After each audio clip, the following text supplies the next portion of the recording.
वृंदावन बिहारी लाल की जय। अभी हम चर्चा कर रहे थे ग्रहों की। नवग्रह जो हमारे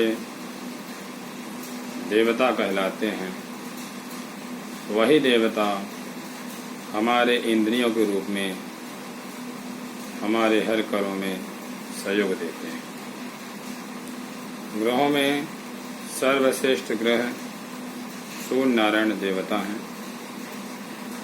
अब पहले हम ग्रहों की पूजा भी करते हैं तो पहले सूर्य नारायण की ही पूजा करते हैं। इसलिए कहते हैं कि अपने जीवन की शुरुआत करने से पहले सुबह जागें, पृथ्वी माता को प्रणाम करके अपने कर कमलों का कराग्रे वस्ते कर लक्ष्मी सरस्वती कर मूर्छितो ब्रह्मा प्रभाते कर दर्शनम, इस श्लोक के द्वारा 3 बार इन मंत्रों का उच्चारण करें। ऐसा करके कराग्रे वस्ते लक्ष्मी कर मध्य सरस्वती कर मूर्छितो ब्रह्मा प्रभाते कर दर्शनम, उनका ध्यान करते हुए 3 बार हाथ को ऐसा मालिश करें।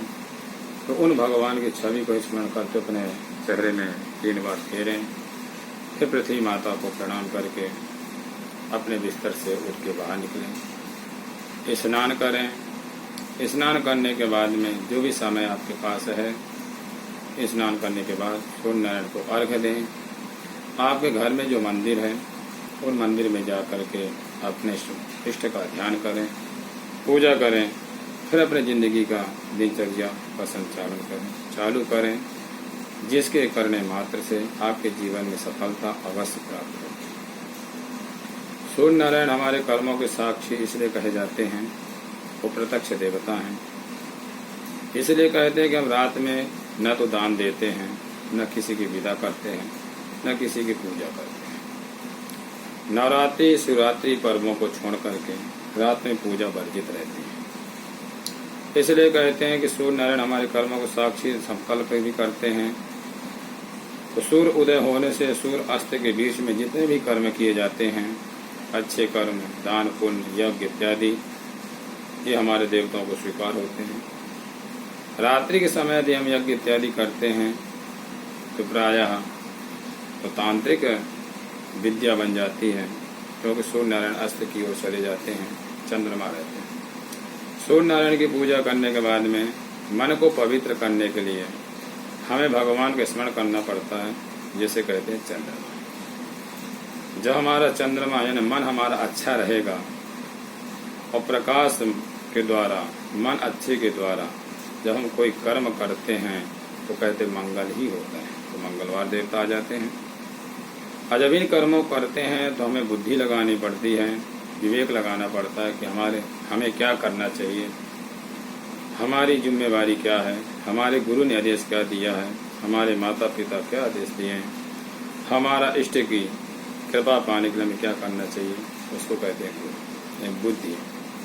तो बुद्ध आ जाते हैं। फिर गुरु ने जो आदेश दिया पूजा करने के लिए, उसका हम स्मरण करते करते हैं। तो जब ये 4 चीज़ें करते हैं तो हमारे जीवन में धन की वृद्धि होती, लक्ष्मी कृपा होती है।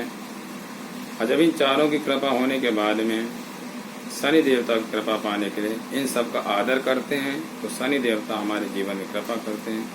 अगर हम इनकी सबके अनादर करते हैं तो शनि हमारे विपरीत हो जाते हैं, जो हमारे जीवन में नुकसान इत्यादि प्राप्त होने लगता है। इसके साथ में राहु केतु जो रहते हैं और सूर्य और चंद्रमा को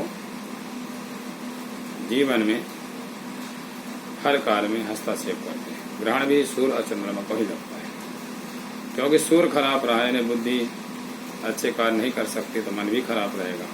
और जब ये दोनों हमारे खराब हो जाते हैं तो हमारे जीवन में मंगल तो हो ही नहीं सकता है।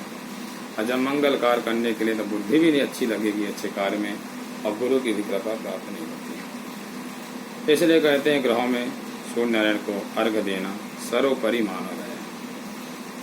अर्घ्य देने के बाद में जब हम पूजा करते हैं तो पूजा में पहले विशेषता बताई जाती है कि आप पूजा जो कर रहे हैं किस उद्देश्य से कर रहे हैं, आपका लक्ष्य क्या है, आप क्या प्राप्त करना चाहते हैं। तो विचार आएगा जीवन में हमें सुख शांति मिले, तो सुख शांति मिलने के लिए हमें कुछ कर्म करने पड़ते हैं, जो धर्म है, धर्म, अर्थ, काम और मोक्ष, जब हमारे चारों पुरुषार्थ की प्राप्ति होती है, हमारे जीवन में धर्म आएगा, हमारा जीवन धर्ममय बनेगा, तो धन अपने आप ही आता है।